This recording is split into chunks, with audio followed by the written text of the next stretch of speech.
It was supposed to be another polished public moment. Prince Harry, standing tall in front of a packed crowd, delivers a carefully crafted speech. Meghan Markle, the ever-supportive wife, is waiting in the wings. But then, something unexpected happened. A move so bold, so unscripted, it stopped the room cold. Meghan walked onto the stage, unannounced, uninvited, and very clearly not part of the plan. She didn't wait for a cue. She didn't wait for Harry to finish. And she certainly didn't wait for permission. With cameras rolling and guests watching, she made her move, walking straight toward Harry, hand extended for the microphone, the same way she always had before.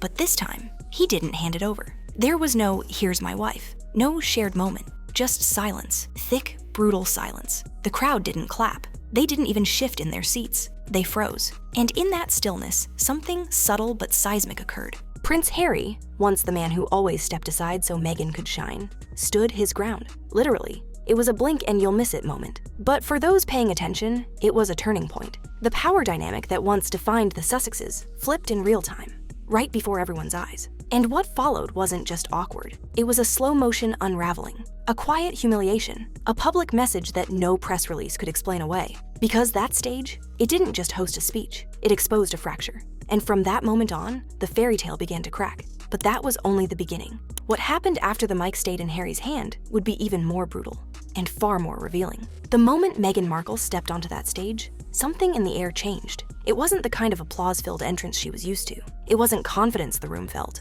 It was confusion. A ripple of tension swept through the audience as if everyone collectively held their breath. No introduction, no signal, just Meghan cutting through the space with a fixed smile and determined stride. And yet, no one reacted. No claps, no welcome. Just a room full of frozen expressions and darting eyes. Prince Harry, mid-sentence, glanced toward her. For a second, his face flickered.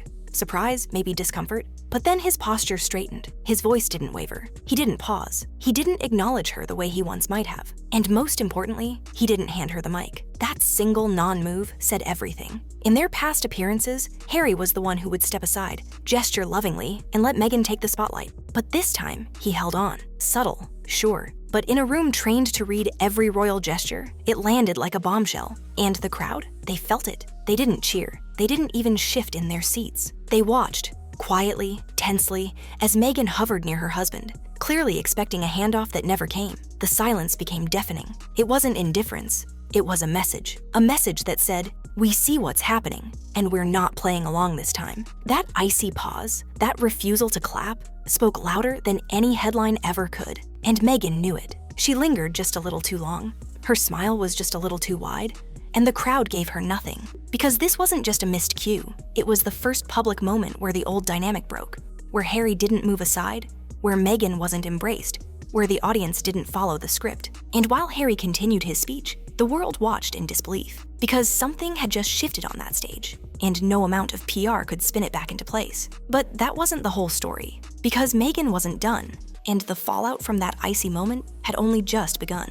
She reached for the mic the way she always had, a practiced move, a tiny choreography that used to work like clockwork, a hand on his back, a leaning smile, the kind of push that said, "Pass it over. This is our moment." But Harry didn't move. He didn't break tempo. He tightened his grip and kept talking. No flourish, no surrender. That small refusal felt enormous. It rewrote the script in a heartbeat. What had read as support for years now looked like control reclaimed. For Meghan, it must have felt like the rug being yanked out from under her. For Harry, it looked like a decision, not to perform the duet anymore. Watchers who track body language noticed the changes immediately. The hand that had once coaxed a mic away hovered, then fell. Her smile froze, then reasserted itself. The practiced public smile, the one used to smoothing over awkward seams. He continued. His voice is even. His eyes were forward. The little micro-ritual of their partnership stalled mid-beat. There's power in the mic. It's not just plastic and metal. It's control of the spotlight. Whoever holds it directs the room, sets the tone, and claims the narrative. In that second, Harry's refusal shifted who controlled the story, at least in that moment. The room sensed it. Cameras captured it. Clips began to spread. And the collapse wasn't dramatic. It was surgical. No shouting match, no slammed doors, just a small public recalibration that said more than months of tabloids ever could. One partner stepping back, the other stepping into a boundary. One moment of quiet that hinted at a larger unraveling. But if this was a clash over a microphone, the consequences were far bigger than a PA system. And what followed would show just how costly that tiny battle could be. She walked on stage expecting applause. Instead, Meghan Markle got repositioned like a misplaced prop. What happened next didn't need a press release or formal demotion. The message was broadcast in silence, with camera flashes and stiff smiles as the only soundtrack. Moments after her mic grab failed, the subtle sidelining began. No dramatic scene, no harsh words, just an unmistakable shift. Meghan, once the centerpiece, was quietly moved. No longer front and center, no longer in charge. She was led to a seat just close enough to be seen, and just far enough to show she wasn't part of the spotlight anymore. And that seat? It wasn't an oversight. It was optics. Observers caught it immediately. The awkward placement, the strained body language. The forced smile flickered under the harsh event lighting. Her designer gown, likely chosen to dazzle under flashes, now looked almost out of place. What was meant to elevate her image only emphasized the fact that she didn't belong in that moment, not the way she thought she would. Guests nearby didn't engage. There were no whispered compliments, no camera pans to catch her reaction. She sat stiffly, clapping at the right times, but with the energy of someone who knew the script had been rewritten mid-show. The kind of shift where no one says anything out loud, but everyone feels it. Meanwhile, Harry continued to mingle, confident, calm, in control. And for once, the cameras didn't follow Meghan. They stayed on him. Social media picked up on the contrast instantly. Screenshots of Meghan's isolated posture went viral, analyzed frame by frame. Her smile, described as glued on. Her eyes, searching. The takeaway? This wasn't a coordinated appearance. It was a one-sided performance. And the audience wasn't clapping. But this wasn't just a snub. It was a signal, a repositioning in real time. Meghan wasn't just ignored. She was downgraded, silently, publicly, brutally. And if that sting wasn't enough, the media would soon add insult to injury by erasing the moment entirely. What came next would take the manipulation to another level. By morning, you'd never know anything had gone wrong. Major outlets rolled out the usual polished coverage. Photos of Meghan smiling, Harry beside her, the pair bathed in soft lighting and framed like royalty reborn. No mention of the mic moment. No whisper of the freeze-out. Just harmony on display, as if the entire night had gone off without a hitch. But that's the thing about edited reality. It's designed to make you forget what you really saw. Because the real footage, it told a different story. Unedited clips began to surface online within hours. Grainy, raw, but undeniably real. Meghan is stepping forward, the silent crowd. Harry is gripping the mic, not handing it over. The tension, the shift, the retreat. All of it was captured and spreading like wildfire across social media. Two narratives emerged, one glossy and controlled, the other chaotic and viral. Commentators couldn't ignore the contrast. On Instagram, they were the perfect couple. On TikTok, they were a case study in public unraveling. The media's refusal to acknowledge the mic incident only amplified it. Critics accused legacy outlets of whitewashing the moment to protect Meghan's image. Supporters insisted it was being blown out of proportion. But the truth wasn't in the noise. It was in the edit. For years, royal coverage has walked a fine line between truth and PR. But this time, the line wasn't just blurred. It was flipped. The version shown on prime time wasn't just selective, it was strategic. The awkward moment wasn't trimmed for time. It was scrubbed to maintain the illusion. And that raises the uncomfortable question. If this was hidden, what else has been buried? Because what played out on that stage wasn't just an off-script moment. It was a test, and the media failed it. Instead of reporting the truth, they chose to reframe it. Not to protect the monarchy, but to protect the brand. But Meghan's brand had already taken a hit, and erasing the moment didn't erase the damage. It only made it worse. And while the cameras looked away, something far more calculated was unfolding behind the scenes. A quiet royal strategy that would redefine the game entirely. Behind the polished photos and edited footage, another game was being played. And it didn't start on that stage. The palace has mastered the art of ambiguity. For months, even years, Prince Harry's status has been a moving target. Stripped of duties yet still called prince. Removed from the inner circle, yet introduced with royal reverence at international events. It's not a mistake, it's a tactic. Every time Harry appears in public, the question resurfaces. Is he in or is he out? That tension isn't sloppy PR, it's oxygen. It keeps the Sussexes in headlines, fuels speculation, and allows the institution to dangle recognition like a carrot. One day he's treated like the prodigal son, the next like an exile.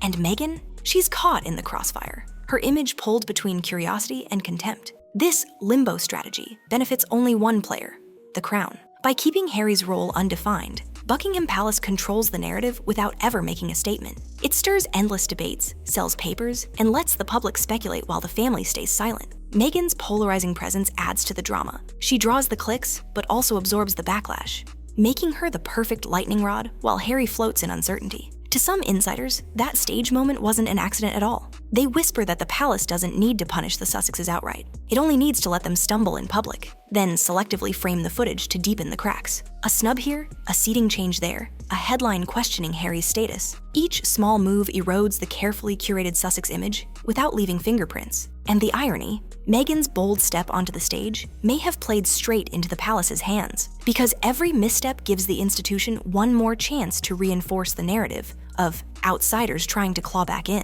But the palace's strategy isn't just about titles, it reaches into private life too. And that's where the real tug-of-war between Harry and Meghan begins to show. The microphone clash may have unfolded in front of cameras, but the deeper battle, the one that really matters, is happening far from the stage lights. And it has nothing to do with speeches or seating arrangements. It's about control, about legacy, and increasingly about the future of their children. Because, as insiders now reveal, that quiet tension between Harry and Meghan didn't begin with a denied mic. It's been simmering for years, especially over one very personal decision: where and how to raise Archie and Lilibet. At the heart of it is a split in vision.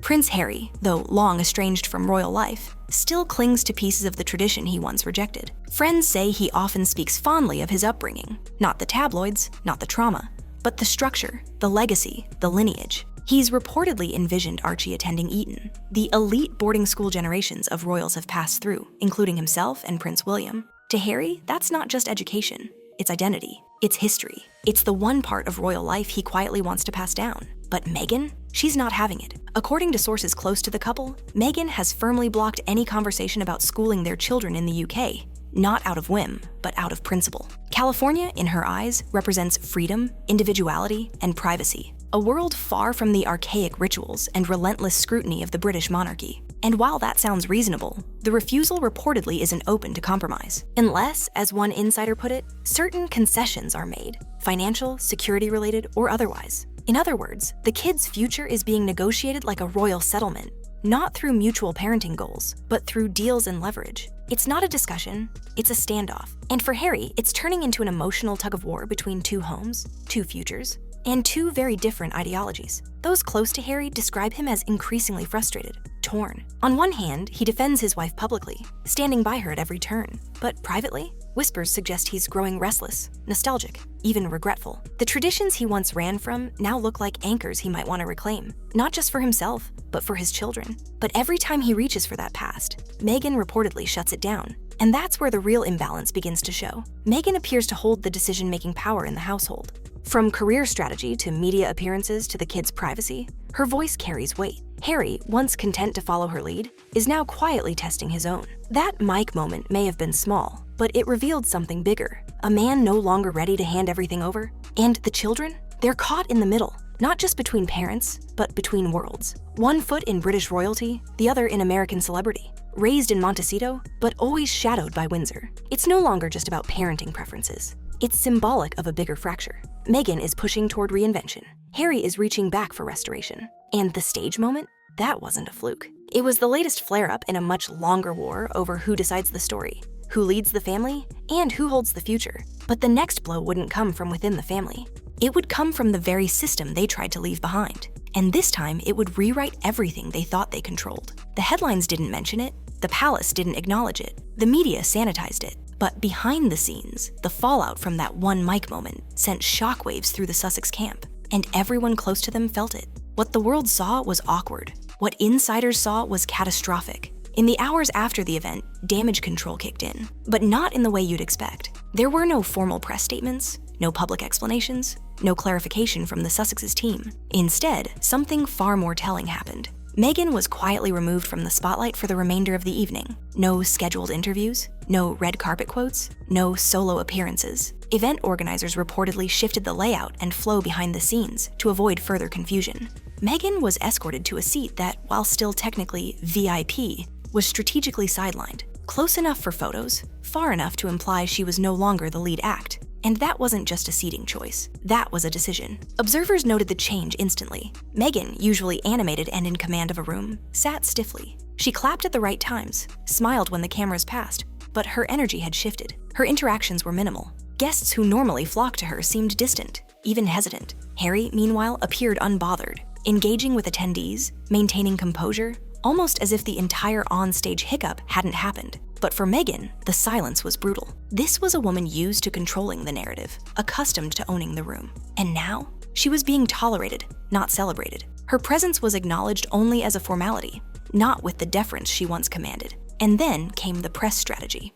By the next morning, the event's official recap had been scrubbed of any tension. Media outlets, either by direction or design, published soft-focus photos of the couple, hand-picked shots, carefully staged smiles. Not a single frame of the stage clash made the cut. On the surface, it looked like a fairy tale evening. But underneath, a full-blown panic. Because when you need to erase a moment from history, it means you know it landed hard. The Sussex team, often quick to spin a headline, stayed uncharacteristically quiet. No reposts, no behind-the-scenes videos, no celebratory sound bites, just silence, which, in the world of modern celebrity, is the loudest alarm bell there is. But it wasn't just a PR hiccup. It marked a shift in how Meghan is handled, not just by the media, but by institutions that once welcomed her. Organizers, brands, and even charities began to rethink their proximity. Some began reevaluating planned appearances. One source claimed that a future speaking engagement was quietly postponed, citing logistical changes. In reality, the stage incident had triggered doubt,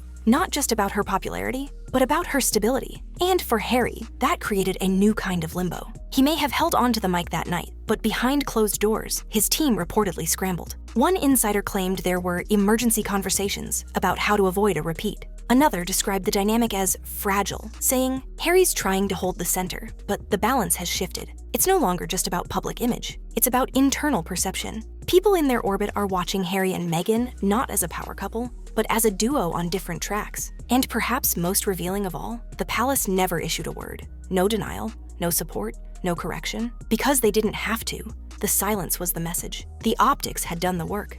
And while Meghan tried to hold her smile, the institution smiled back. From a distance, a safe, cold, calculated distance. But the strategy didn't end there. What followed would be the clearest sign yet that the palace isn't just watching.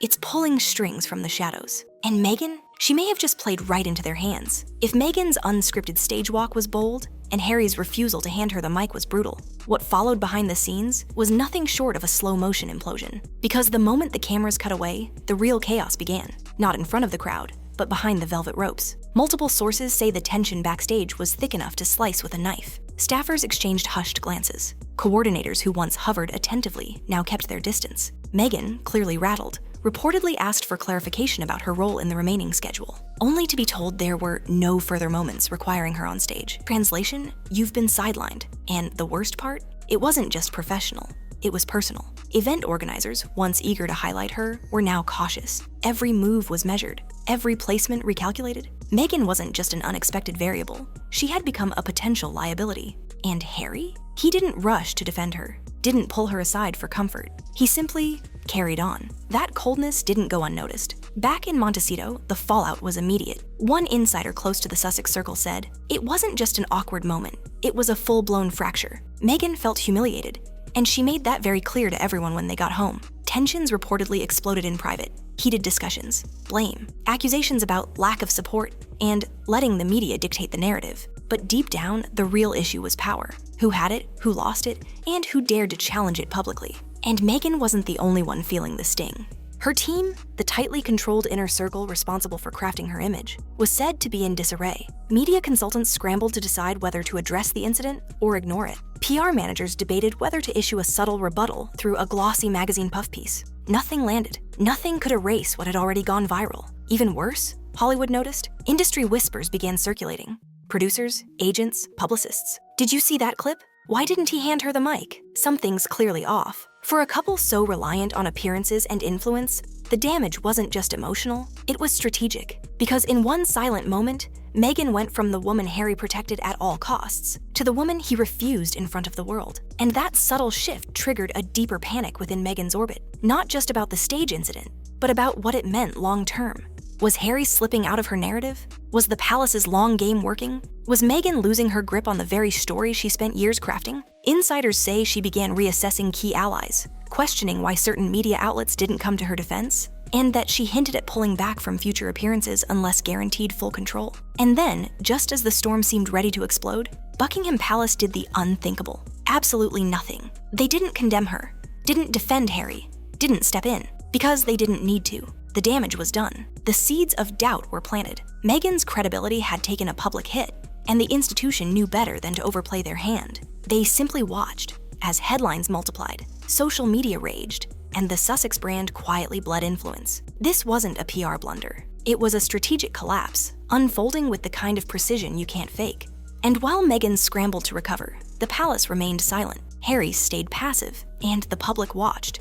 Now not just questioning her relevance, but questioning whether her own husband was beginning to. What started as a mic grab had become a mirror, reflecting back every insecurity, every misstep, and every whispered rumor. And for Meghan, it was a brutal reminder that the spotlight she once controlled can turn into a burning spotlight when the applause stops. But this wasn't the end. Not yet. Because what came next wasn't just about power or perception. It was about legacy. And what the palace did next would show that this was never just a snub. It was a warning shot. For years, Meghan Markle commanded the room. She was the woman who walked in and shifted energy, who turned every camera, every quote, every subtle look into a headline. But in one unscripted moment, one refusal, one frozen crowd, one mic that stayed in Harry's hand, the temperature changed. The spotlight didn't go out. It turned ice cold. That event didn't just expose a moment of marital friction or a PR misstep. It exposed the fragility of control, the illusion of dominance, and most importantly, the beginning of a narrative Meghan no longer writes alone. The audience didn't boo.